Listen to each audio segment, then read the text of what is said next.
sous l'égide du chef de l'État, son Excellence Ismaël Mar Guelleh, s'est tenu le lancement de la semaine officielle de la solidarité. Ainsi, cette édition 2026 a été organisée au Palais du Peuple, placée sous le signe Ensemble, célébrant notre solidarité nationale pour une société plus soudée, tournée vers l'avenir. Événement célébré chaque année à Djibouti, la Semaine nationale de la solidarité s'inscrit avec l'objectif de présenter au public le programme et les projets de développement social, initiative de notre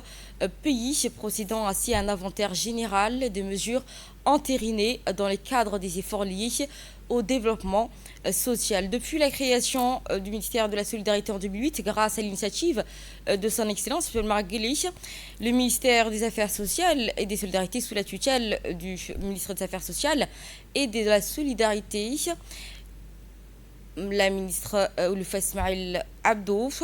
a ménagé aucun effort pour l'adoption et l'élaboration des mesures stratégiques complémentaires pour que la semaine de la solidarité soit un événement de cohésion sociale à travers la mise en œuvre des programmes et projets sociaux variés, novateurs et à fort impact tels que le programme de développement social, les filets sociaux et de sécurité, ainsi que l'autonomisation et l'inclusion financière tant dans la capitale et dans les 5 régions de l'intérieur. Les moments forts et uniques sans doute ont été l'accueil chaleureux réservé au chef de l'État, son Excellence M. Mar Guelleh, accueilli à son arrivée au Palais du Peuple par le Premier ministre,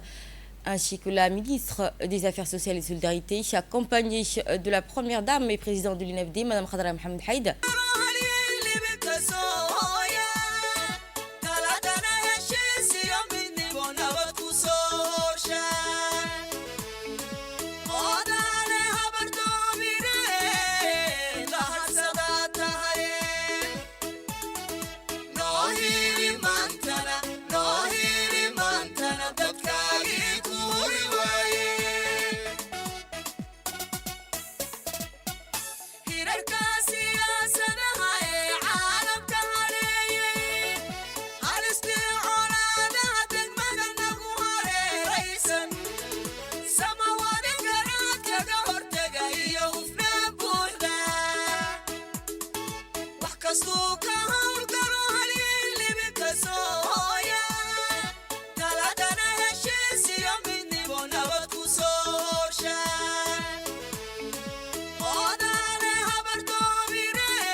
Ainsi, arrivé au Palais du Peuple, son Excellence Ismaël Mar Guelleh, accompagné de la Première Dame, ont été accueillis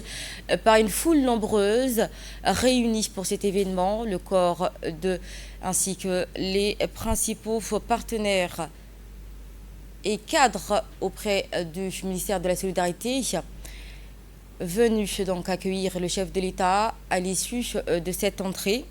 Le président de la République, son Excellence M. Mar Guelleh, ainsi que la Première Dame ont été remerciés pour leur effort consenti pour la solidarité et relever le niveau des plus vulnérables.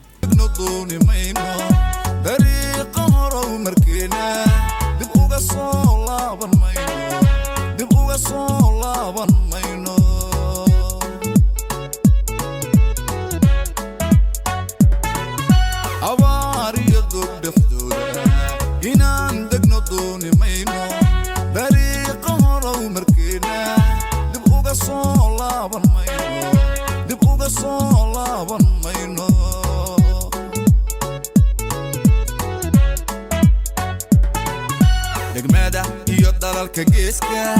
duruufaha maanta jooga nin kale ka dabaalan maaye نداده أبقيلو نداده أبقيلو نداده أبقيلو نداده أبقيلو